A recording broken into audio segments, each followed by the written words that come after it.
మొదటి దినవృత్తాంతాల గ్రంథం 13వ అధ్యాయం 3వ వాక్యం.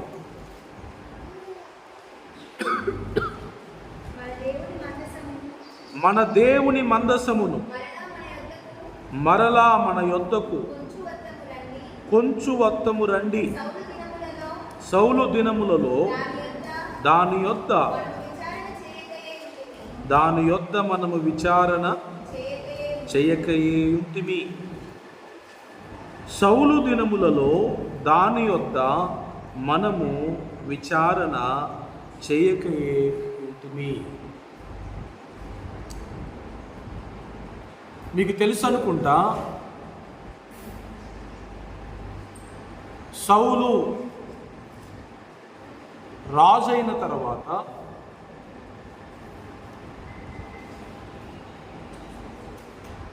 సౌలు తన బ్రతుకు దినములలో ఎప్పుడూ కూడా మందసమును గూర్చి ఆయన ఆలోచన చేయలేదు.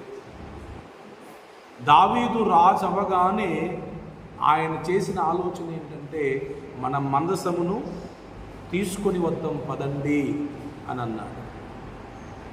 మొదటిసారి మందసమును తీసుకొని వస్తూ ఉంటే దావీదు ఉజ్జా చనిపోతాడు.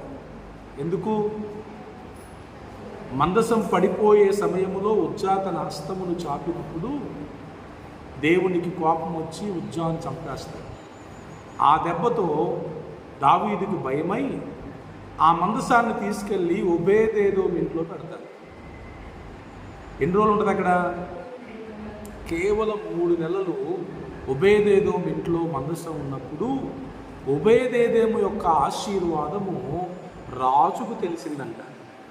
అంటే అంతగా ఒబేదేదోము తన ఇల్లు దీవించబడింది. మందసం 3 నెలలు ఒబేదేదోము ఇంట్లో ఉంటే చాలా ఆ కుటుంబము దీవించబడింది.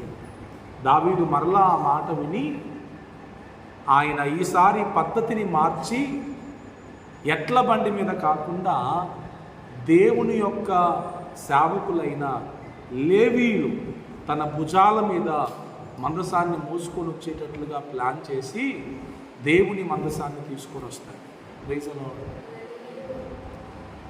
ఇక్కడ ఒక మాట ఏంటంటే, ఇక్కడున్న ప్రజలు సౌలు దినములలో ఏముంది?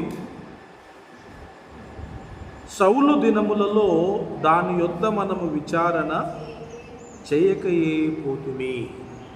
అంటే మందసాన్ని గురించి వాళ్ళు మర్చిపోయారు. మందసం వాళ్ళకి జ్ఞాపకం లేదు. మందసం అంటే ఏంటి? మందసం అంటే ఏంటి? మందసములో ఏమున్నాయి? దేవుని చేతితో రాయబడిన 2 రాతి పలకలు, నెక్స్ట్ చిగిరించిన అహరోను కర్ర, ఇంకా మన్నా గల పాత్ర. ఆ కాలములో మీరు చూడండి, ఇశ్రాయేలీలు ఫిలిస్తీయులతో యుద్ధం చేస్తున్నప్పుడు ఓడిపోతూ ఉంటే సౌలు తెలివిగా ఎప్పుడు తెప్పిస్తారు అక్కడికి మందసాన్ని? ఓడిపోతున్నప్పుడు, ప్రాణం పోతున్నప్పుడు, లాస్ట్ స్టేజ్లో ఉన్నామని, తనకేమైనా హెల్ప్ అవుద్దేమో అని అప్పుడు యుద్ధం జరిగే స్థలానికి మందసాన్ని తీసుకొని వస్తారు. కానీ చిత్రం ఏంటి తెలుసా? మందసం తీసుకొని వచ్చినా కూడా వాళ్ళు ఓడిపోయారు, చనిపోయారు కూడా. అంటే వీళ్ళకి మందసం ఎప్పుడు గుర్తొచ్చింది? ఆపదలో గుర్తొచ్చింది, అవసరములో గుర్తొచ్చింది, ప్రాణం పోతున్నప్పుడు గుర్తొచ్చింది, ఓటమి పాలైపోతున్నప్పుడు గుర్తొచ్చింది. మందసము అంటే నథింగ్ బట్ గాడ్. మందసం అంటే ఏదో కాదు, మందసం అంటే దేవుడే. మందసం అంటే దేవుడేనండి. వారికి దేవుడు ఎప్పుడు జ్ఞాపకం వచ్చాడు అంటే, వారి ప్రాణాపాయ పరిస్థితుల్లో జ్ఞాపకం వచ్చాడు. సౌలు దినాలలో అసలు మందసము దగ్గర విచారణ ఎవరు చేయలేదు. చేశారా? చేయలేదండి. సౌలు ఒక రాజుగా ఫెయిల్ అయిపోవడానికి మొదటి రీజన్ ఏంటి తెలుసా? ఆయన దేవుని యొక్క విచారణ చేయకపోవడమే. అందుకే తన చివరి స్థితిలో ఎక్కడ విచారణ చేయాల్సి వచ్చింది? సోదె, కర్ణ పిశాచి కదా, ఆమె దగ్గరికి వెళ్ళి అక్కడ విచారణ చేయాల్సి వచ్చింది. దేవుని బిడ్డలారా, ఒక ప్రాముఖ్యమైన మాట, ఒక మాటలో చెప్పాలంటే ఇశ్రాయేలు ప్రజలు సౌలు దినాల్లో దేవుణ్ణి మర్చిపోయారు. దేవుడు వాళ్ళకి జ్ఞాపకం లేదు. ఈ రోజున ఇక్కడ కూడి ఉన్న మీ అందరి మీద దేవుడు ఒక నింద మోపాలని అనుకుంటున్నారు. అంగీకరిస్తారా? మీరు అంగీకరించినా అంగీకరించకపోయినా ప్రకటన గ్రంథంలో ప్రభు చెప్పారుగా, 7 సంఘాలకు లేఖలు రాస్తూ మీ మీద ఒక నింద మోపవలసి ఉంటుందని. ఈ రోజున ఈ మందిరంలో ఇక్కడ కూడి ఉన్న మనందరి మీద దేవుడు ఒక నింద మోపాలనుకుంటున్నాడు. అదేంటి అంటే దేవుణ్ణి మనమందరము మర్చిపోతున్నాం. దేవుడు ఎవరికి జ్ఞాపకం ఉండట్లేదు, దేవుడు ఎవరికి గుర్తు రావట్లేదు. నిజంగా ఆలోచన చేయండి. నిన్నంతా మీరు దేవుణ్ణి ఎంత జ్ఞాపకం చేసుకున్నారు? ఎన్నిసార్లు దేవుడు మీకు జ్ఞాపకం వచ్చాడు? సరే, ఈ వీక్లో చూడండి, లాస్ట్ సండే నుండి ఈ సండే వరకు దేవుణ్ణి మీరు ఎంత జ్ఞాపకం చేసుకున్నారు? దేవుణ్ణి ఎంత పట్టించుకున్నారు? దేవుడు మీ మీద నింద మోపేది ఏంటి తెలుసా? దేవుణ్ణి మీరు పట్టించుకోవట్లేదు. You are neglecting your God. మీ దేవుణ్ణి మీరు ఏం చేస్తున్నారు? నిర్లక్ష్యం చేస్తున్నారు. లేదు అని చెప్పగలరా ఎవరైనా? No, I am not neglecting my God. Can you say this? మీరు ఈ మాట చెప్పేవారైతే, నేను దేవుణ్ణి నిర్లక్ష్యం చెయ్యట్లేదు అని కనుక నువ్వు చెప్పే వ్యక్తివైతే, మరి నువ్వు దేవుణ్ణి నిర్లక్ష్యం చేయకుండా ఏం చేస్తున్నావు అనేది కూడా చెప్పాలి. రోజులో దేవుడు నీకు ఎంత జ్ఞాపకం వస్తున్నాడు? ఒక భార్య వచ్చి పెళ్ళైన ఒక 6 నెలలకి తన తల్లిదండ్రులతో, అమ్మా మీ అల్లుడు నన్ను నిర్లక్ష్యం చేస్తున్నాడు, నన్ను పట్టించుకోవట్లేదు అని అంటే దాని అర్థం ఏంటి చెప్పండి? ఒక అమ్మ ప్రేమ తగ్గిపోయింది అంటే ఎలా చెప్పగలరా మాట? అంటే ఆయన ప్రవర్తన ఎలా ఉంటుందో చెప్పండి అమ్మా. అంటే నిర్లక్ష్యంగా ఉండడం అంటే ఎట్లా? అదే ఎలా? అవసరాలు తీర్చకపోవడం, రైట్. ఇంకా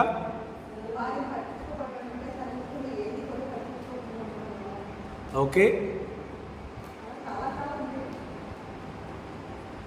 కింద కూర్చున్న ఏం చెప్పరా?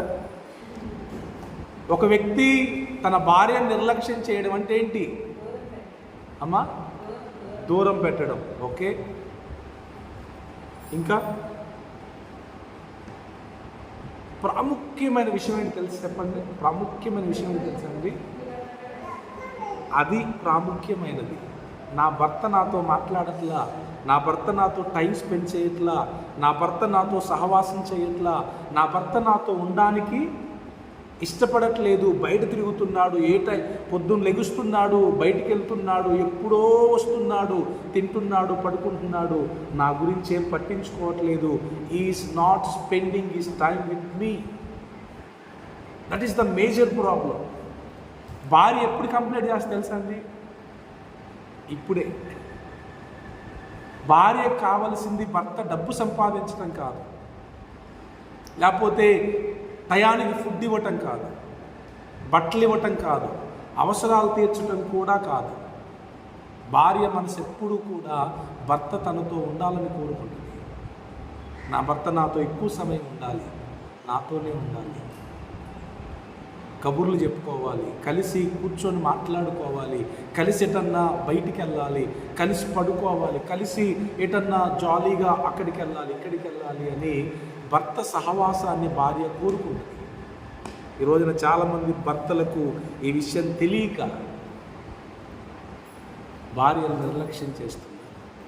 ఏమన్నంటే ఏం తక్కువ చేస్తున్నా అంటారు. తక్కువైంది ఏంటి తెలుసా? మిమ్మల్నే మిస్ అవుతున్నారు. దేవుడు కూడా సరే, ఎందుకు చెప్పానంటే దేవుని కనెక్ట్ చేయడానికి చెప్పాను. నేను దేవుణ్ణి మనం నిర్లక్ష్యం చేస్తున్నామంటే, దేవుణ్ణి పట్టించుకోవట్లేదు అంటే అర్థం ఏంటి తెలుసా? దేవునితో మనం సమయాన్ని గడపకపోవడమే, దేవుని దగ్గరికి వెళ్ళి కూర్చోకపోవడమే, దేవుని దగ్గరికి వెళ్ళి మోకరించకపోవడమే, దేవునితో సమయాన్ని గడపకపోవడమే. దేవునితో మనము సమయాన్ని గడపకపోవడాన్ని బట్టి దేవుణ్ణి మనము నిర్లక్ష్యం చేస్తున్నామని అర్థం. దేవుణ్ణి మనం పట్టించుకోవట్లేదని అర్థం. 11వ అధ్యాయం 1 కొరింథీయులకు రాసిన పత్రికలో పౌలు ఏమంటాడంటే, నన్ను జ్ఞాపకము చేసుకున్నటకై దీనిని చేయుడని చెప్పింది. దేవుని బాధ ఏంటి తెలుసా అండి? ఈ రోజున ప్లీజ్ రిమెంబర్ మీ. మనం ప్రభువు దగ్గరకు వచ్చి నన్ను జ్ఞాపకం చేసుకో ప్రభు అని ఆదివారం అంటాం. కానీ దేవుడు ఏమంటున్నాడు తెలుసా? అసలు మీరే నన్ను జ్ఞాపకం చేసుకోవట్లా. మీరు నాకు జ్ఞాపకంలోనే ఉన్నారు, నేను మిమ్మల్ని మర్చిపోలేదు, నేను మీకు దూరంగా కూడా లేను, కానీ మీరే నన్ను మర్చిపోతున్నారు. ఏమ్మా ఈరోజు ప్రార్థన చేశారా? అయ్యో టైం లేదు అయ్యగారు. ఏమ్మా మీరు బైబిల్ చదివారా? అయ్యో టైం లేదు అయ్యగారు, మర్చిపోయానండి హడావుడిలో పడి. ఏమ్మా ఏంటి ఇంకా పని చేస్తున్నావు? ఈరోజు ఆదివారం కదా, మందిరానికి రావా? అమ్మా ఈరోజు ఆదివారమా? ఇదంతా ఏంటి? ఇదంతా ఏంటమ్మా? దేవుణ్ణి మర్చిపోవడం, దేవుణ్ణి నిర్లక్ష్యం చేయడం, దేవుణ్ణి పట్టించుకోకపోవడం. మనల్ని ఎవరన్నా పట్టించుకోకపోతే ఎలా ఉంటుందో చెప్పండి? దారిలో ఎవరైనా ఎదురొస్తున్నారు, వాళ్ళు మనకు తెలుసు, వాళ్ళు మనం విష్ చేయలేదనుకో ఎలా ఉంటుంది? వాళ్ళకి మన మీద కోపం వచ్చిందా రాదా? ప్రార్థన చేయాలని తెలుసు మనకి, లేవగానే చేస్తున్నామా? బైబుల్ చదవాలని తెలుసు మనకి, చదువుతున్నామా? మీకు మాట తెలుసా? ఒక భక్తుడు చెప్తుంటే విన్నాను, దేవుడు మన బెడ్ దగ్గర వెయిట్ చేస్తూ ఉంటాడంట. మనం లేవగానే ఫస్ట్ దేవునికి ప్రయారిటీ ఇస్తామేమో అని లేచి praise the Lord, hi good morning అని ప్రభువుకి చెప్తామేమో అని, లేవగానే ప్రభువా అని పిలుస్తామేమో అని ప్రభు వెయిట్ చేస్తూ ఉంటాడంట. కానీ మనం లేవటంతోనే ఫస్ట్ చాలామంది సెల్ ఫోన్ ఎత్తుక్కుంటారు, ఎక్కడుందా అని. తల కింద పెట్టుకొని పడుకుంటారు, దాన్ని దూరం పెట్టరు. మళ్ళీ ఫస్ట్ లేవగానే చాలామందికి జ్ఞాపకం వచ్చేది mobile. That is too bad. అది చాలా చాలా చెడ్డ అలవాటు. ఎంత సాధ్యమైతే అంత వెంటనే లేచి ఏం చేయాలి? మోకాలు వేయాలి. అప్పుడు ప్రభు చాలా హ్యాపీగా ఫీల్ అవుతారు. First hour is best hour తెలుసా మీకు? డేలో మొట్టమొదటి గంట శ్రేష్టమైన గంటది. ఆ గంటను ఎవరికి ఇవ్వాలి? ప్రభువుకి ఇవ్వాలి.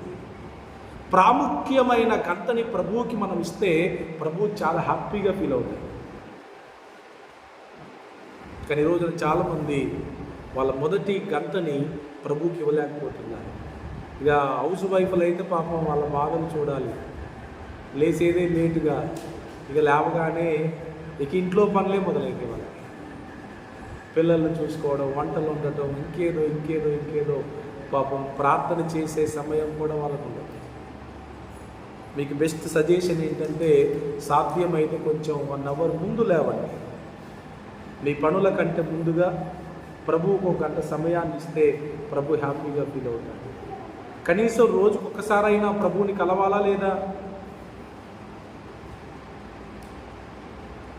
కలవకపోతే ప్రభు బాధపడతాడు.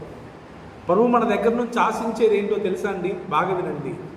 యేసయ్యకి మన డబ్బు అవసరంలా, యేసయ్యకి మన అందం అవసరంలా, యేసయ్యకి మన బంగారం అవసరంలా, యేసయ్యకి మన ధనధాన్యాదులు ఏం అవసరం లేదండి.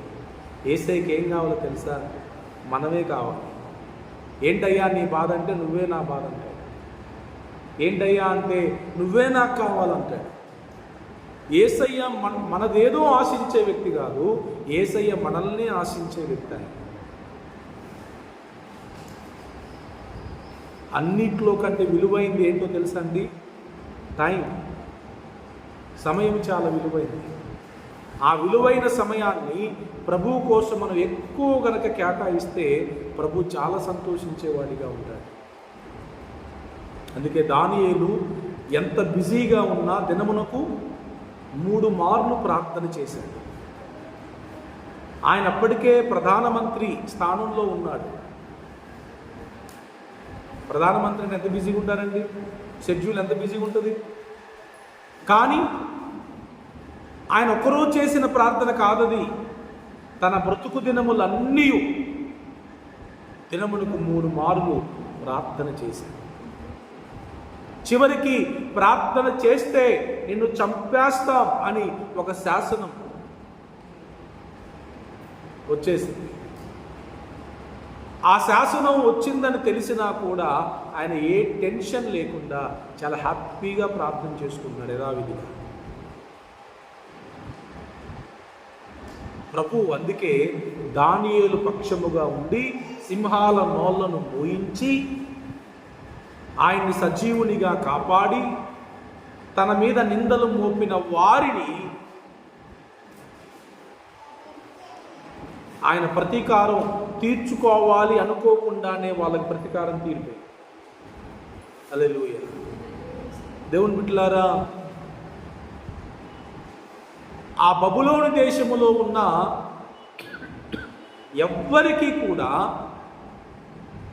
నెబుకద్నెజరుకు వచ్చిన కలభావం తెలియలా.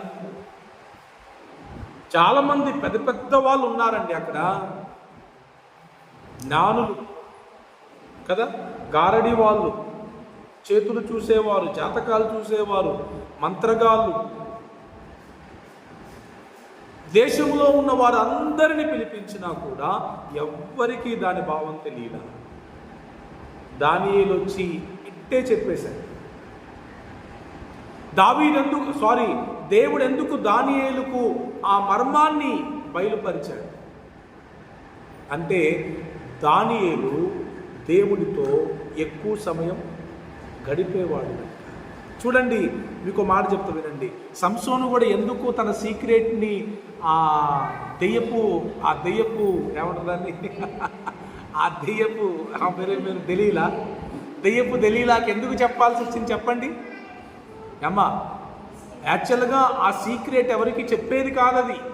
కానీ ఎందుకు చెప్పాడు అంటే, దేవునితో ఉండాల్సిన సంసోను ఈ దెయ్యపు దెలీలాతో ఉన్నాడు కనుక తన సీక్రెట్ రివీల్ చేయాల్సి వచ్చింది.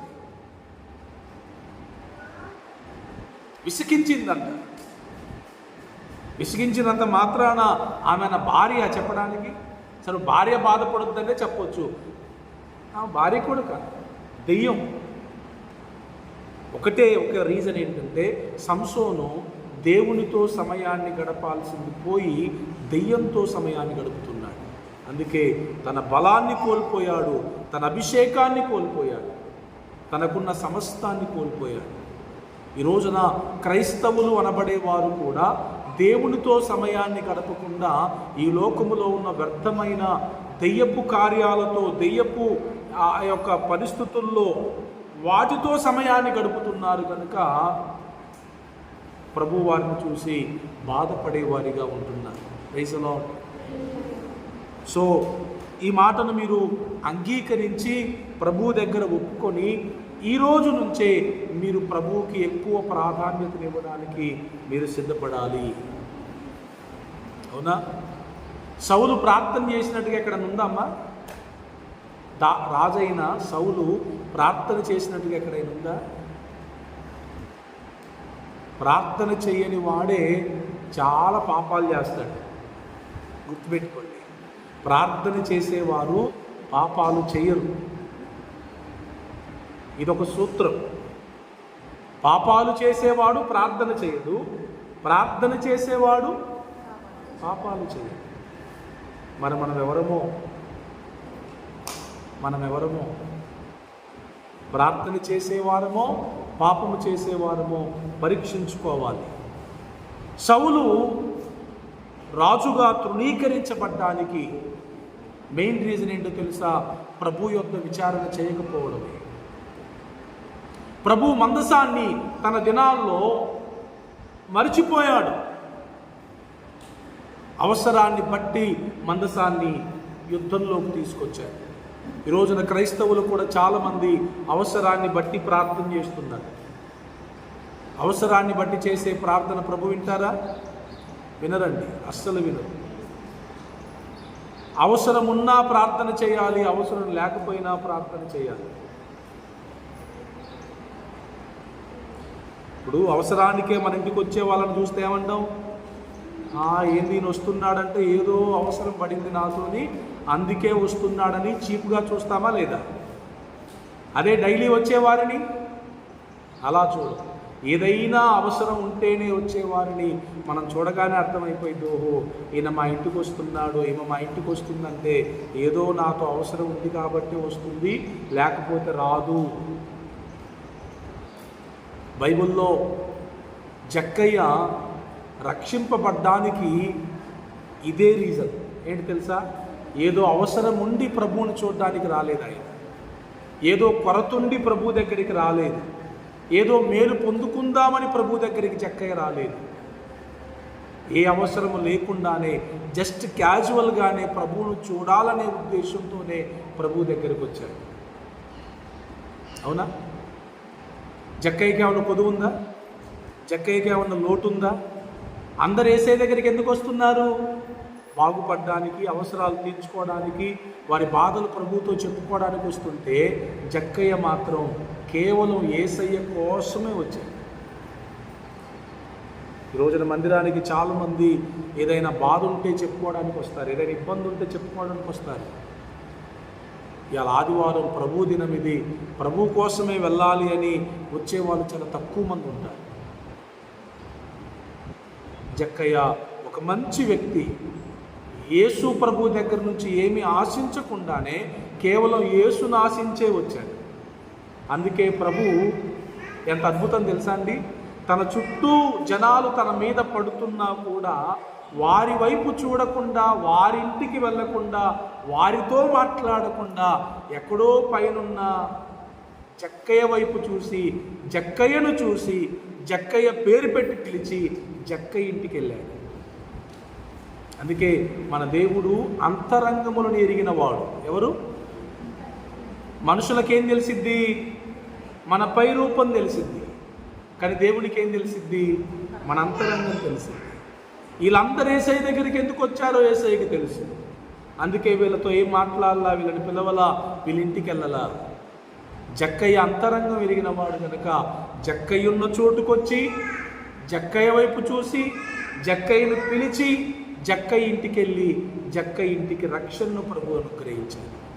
Praise the lord. సో దయచేసి ఆలోచన చేయండి, మీరు ప్రభువుని ఎంత పట్టించుకుంటున్నారు? మీ మీద ప్రభు ఇప్పుడు చెప్పే కంప్లైంట్ ఏంటి?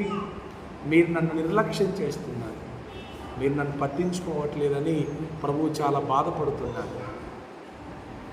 ప్రభువుని బాధ పెట్టచ్చా? ప్రభువుని బాధ పెట్టకుండా ఉండాలంటే ఏం చేయాలి?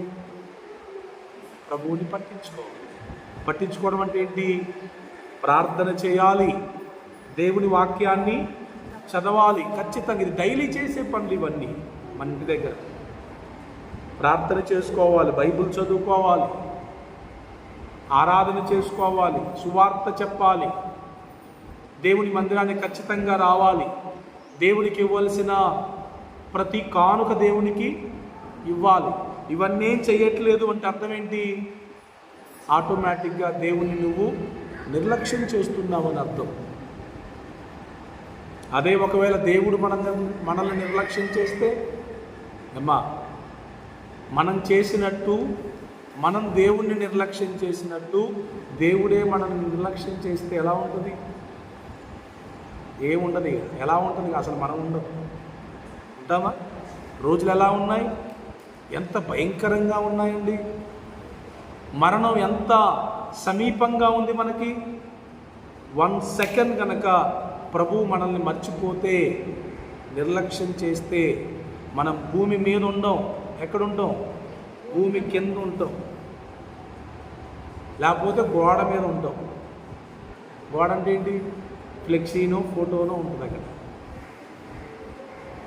ఎంతసేపు మానవ ప్రాణం పోయేదంతా సెకండ్సే కదా. అందుకే మన దేవుడు ఎంత జాగ్రత్త, మన మీద ఆయన ఎంత జాగ్రత్తగా ఉన్నాడంటే, కొనకని దేవుడు ఆయన, నిద్రపోని దేవుడు ఆయన. అవునా? 139వ కీర్తనలో ఏముంటుంది తీయండి, నేను ముగిస్తాను. 10 minutes, last 10 minutes. Open your Bibles to Psalm number 139. మన దేవుడు మన పట్ల చూపుతున్న శ్రద్ధ చూడండి. యెహోవా, నీవు నన్ను పరిశోధించి తెలుసుకొని ఉన్నావు. దేవుడు ఏం చేశాడంట? మనల్ని స్కాన్ చేసేసాడంట. మనకి ఎప్పుడన్నా దేవుణ్ణి ఇలా తెలుసుకోవాలని ఉందా? దేవుణ్ణి లోతుగా తెలుసుకోవాలి, దేవుణ్ణి ఇంకా డీప్గా తెలుసుకోవాలి. దేవుని గుణగణాలు, దేవుని స్వభావం, దేవుని క్యారెక్టర్, దేవుని గురించి ఇంకెక్కువ తెలుసుకోవాలన్న ఆశ ఎంతమంది క్రైస్తవులకు ఉంది చెప్పండి? అందరూ దేవుడితో టచ్ మీ నాటే, డీప్గా ఎవరు వెళ్ళట్లా.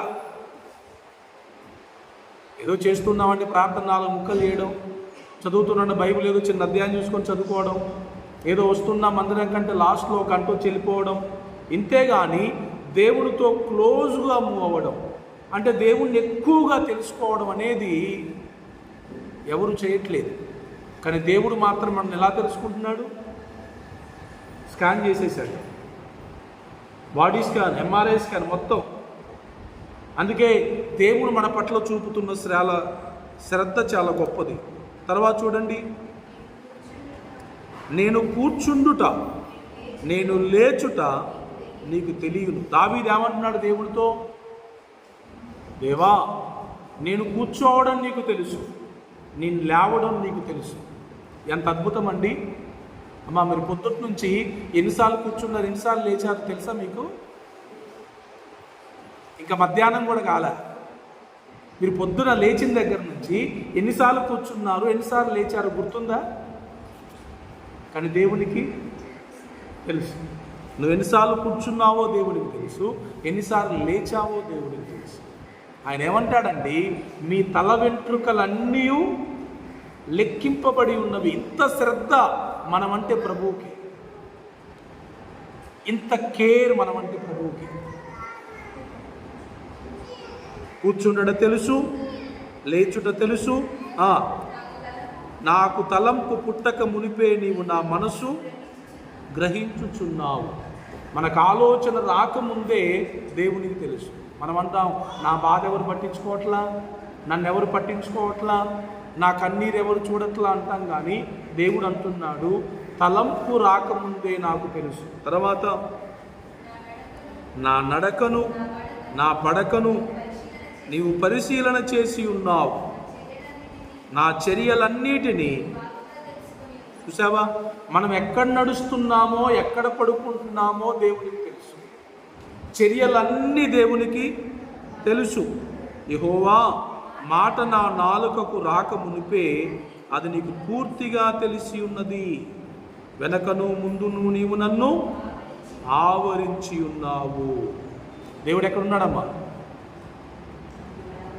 మీ అవగాహన ఏంటి? దేవుడు ఎక్కడున్నాడు? Where is our God?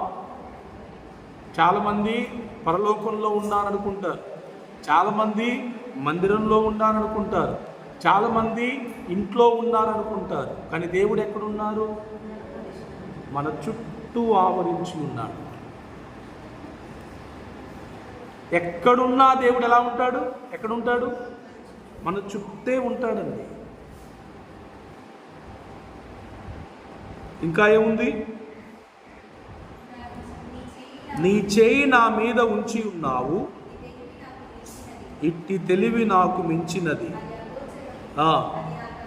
ఇది మనం ఏమనుకుంటున్నామంటే, దేవుడు మనతో ఉన్నాడు, మన చుట్టూ ఉన్నాడు, మనల్ని పరిశీలిస్తున్నాడనే దాన్ని మనం గ్రహించలేము. అది మన ఊహకందనిది. అందుకే కదా మనకు ధైర్యం, పాపం చేయడానికి, ఫైట్ చేయడానికి ధైర్యం ఎందుకు వచ్చింది? దేవుడు మన చుట్టూ లేడనే కదా. దేవుడు నాతో ఉన్నాడు, నాలో ఉన్నాడంటే ఫైట్ చేస్తారు ఎవరైనా? పాపం చేస్తారు ఎవరైనా? చేయరు. క్లాస్లో టీచర్ లేకపోతేనే సౌండ్ వచ్చేది, టీచర్ ఉంటే ఇంటర్ ఆఫ్ సైలెన్స్. అంటే పిల్లలు అల్లరి ఎందుకు చేస్తారు? టీచర్ లేదురా. అట్లనే ఈ రోజున మానవులు కూడా పాపం చేయడానికి, విచ్చలవిడిగా బ్రతకడానికి కారణం ఏంటంటే దేవుడు లేడు అని అనుకుంటారు కాబట్టి. ఏ వ్యక్తి అయితే దేవుడు లేడు, దేవుడు రాడు, దేవుడు చూడడు, దేవుడేమి చెయ్యడు అనుకుంటారో వాళ్ళ ప్రవర్తనకి హద్దు అదుపు ఉండదండి. ఇష్టం వచ్చినట్టు ప్రవర్తిస్తారు. ఏలీ కుమారులు యెహోవాను ఎరగని వారై యాజకత్వం చేస్తున్నారంట. అందుకే వాళ్ళు పిచ్చి పిచ్చిగా బ్రతికారు. ఇశ్రాయేలు ప్రజలు వచ్చి దేవుని మందిరానికి మొక్కడానికి, దేవునికి బలర్పించడానికి అసహ్యం వేసిందంట. ఎందుకంటే వాళ్ళు యాజకులే కానీ దేవుణ్ణి ఎరగని యాజకులు. దేవుడు వాళ్ళతో ఉన్నారని వాళ్ళకి తెలియదు, దేవునికి సేవ చేస్తున్నామని వాళ్ళకి తెలియదు, దేవుని శిక్ష వచ్చిందని వాళ్ళకి తెలియదు, దేవుడు చూస్తున్నాడనే అవగాహన వాళ్ళకి తెలియదు. సో ప్లీజ్, ఈ ఉదయకాలం ప్రభు మనతో మాట్లాడుతున్న మాట, మనము దేవుణ్ణి నిర్లక్ష్యం చేస్తున్నామనే ఒక నింద ప్రభు మన మీద మోపుతున్నారు. అలా కాదు అంటే మీరు ఖచ్చితంగా ప్రభు సన్నిధిలో ప్రార్థన చేస్తారు, ప్రతిరోజు బైబిల్ చదువుకుంటారు, మందిరానికి వస్తారు, ఇంటి దగ్గర కూడా మీ ప్రవర్తన చాలా పరిశుద్ధంగా ఉంటుంది, ఆఫీసులో కూడా మీ ప్రవర్తన చాలా పరిశుద్ధంగా ఉంటుంది. మీరు ఎక్కడికి ఫంక్షన్కి వెళ్ళినా, ఎక్కడికి వెళ్ళినా కూడా ఒళ్ళు దగ్గర పెట్టుకొని బతుకుతారు. ఎందుకంటే దేవుడు మనల్ని చూస్తున్నాడనే అవగాహన ఉన్నప్పుడు. లేదంటే కథం. సౌలు జీవితంలో మొట్టమొదటి యొక్క ఫెయిల్యూర్ ఏంటంటే దేవుని యొద్ద విచారణ చేయలేదు, దేవుణ్ణి లెక్క చేయలేదు. సమూయేలు రావటం లేట్ అయిందని ఆయనే బలర్పించడానికి బలిపీఠం మీదకి ఎక్కేశాడు. అక్కడ ఒక మాట ఉంటుంది, సాహసించాడంట. ఏం చేశాడు? సాహసించాడు. అట్లాంటి సాహసాలు చేయొద్దు. దేవునికి వ్యతిరేకమైన సాహసాలు అసలు చేయకూడదు, చాలా పొరపాటు అది. కాబట్టి ఉదయం లేచిన దగ్గర నుంచి రాత్రి పడుకునేంత వరకు దేవుడు మనకు జ్ఞాపకం వస్తున్నాడా? పోతీఫరు భార్య యోసేపును తన గదిలోకి పిలిచి, ఇప్పుడు ఇక్కడెవరూ లేరు, నా యజమానుడు లేడు, బయట పనివారెవరూ కూడా లేరు, నువ్వు నేను మాత్రమే ఉన్నాం, come let us do sin అన్నది. రా మనం పాపం చేద్దామన్నది. వెంటనే యోసేపు నోట గుండా వచ్చిన మాట ఏంటంటే, నేను నా దేవుని ఎదుట ఇంత ఘోరమైన దుష్కార్యమును ఎలా చేయగలను? సరండి, ఎవరు గుర్తొచ్చారు ఆయనకి? దేవుడు గుర్తొచ్చాడు. ఏమని గుర్తొచ్చాడు? ఇక్కడ దేవుడున్నాడు అని ఆయనకి అర్థమైంది. అందుకే ప్రధానమంత్రి అయ్యాడు.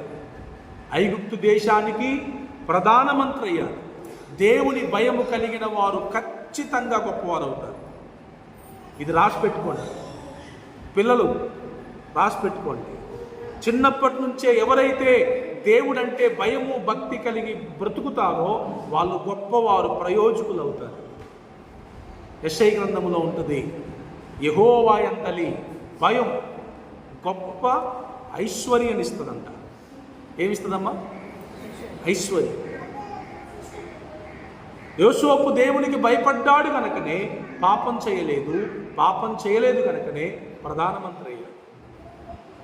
ఈ రోజున పిచ్చి పాపం కోసం, ఆఫ్టర్ ఆల్ క్షణమాత్రం ఉండే పాపం కోసం, సుఖం కోసం మనుషులు పవిత్రతను, పరిశుద్ధతను, ప్రభువును కోల్పోయి జీవితాలను నాశనం చేసుకుంటున్నారు.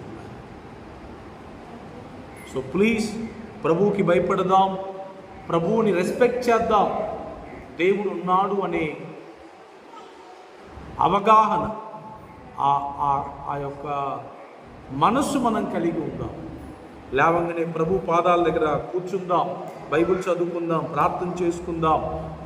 ఆరు రోజులు మనం ఏడవ రోజు ఎవరిది? దేవుంది. అది దేవునికి ఇచ్చేద్దాం. అంతేనా? ఎంత సమయం మనము 24 గంటల్లో 24 గంటలు మనమే వాడుకుంటే భార్య కోపం రాదా? మరి వీడు కనీసం గంట కూడా నాతో గడపట్లేదు, ఒక అర్ధగంట కూడా గడపట్లేదనే ఉండదా? మరి దేవుడు మనకి 24 గంటలు టైం ఇచ్చినప్పుడు దేవుని కోసం మనం ఎంత గడుపుతున్నాం? దేవుడిచ్చిన సమయాన్ని దేవుని కోసం ఎంత స్పెండ్ చేస్తున్నాం? నీవు దేవునికి సమయాన్ని ఇవ్వట్లేదు అంటే నువ్వు దేవుణ్ణి నిర్లక్ష్యం చేస్తున్నావు అని అర్థం. దేవుని నిర్లక్ష్యం చేయడం మంచిదా చెడ్డదా? చెడ్డది. కాబట్టి అలా దేవుని నిర్లక్ష్యం చేయకుండా, సౌలులాగా మనం పతనమైపోకుండా దేవునికి ఇవ్వాల్సిన ఇంపార్టెన్స్ దేవునికి ఇద్దాం.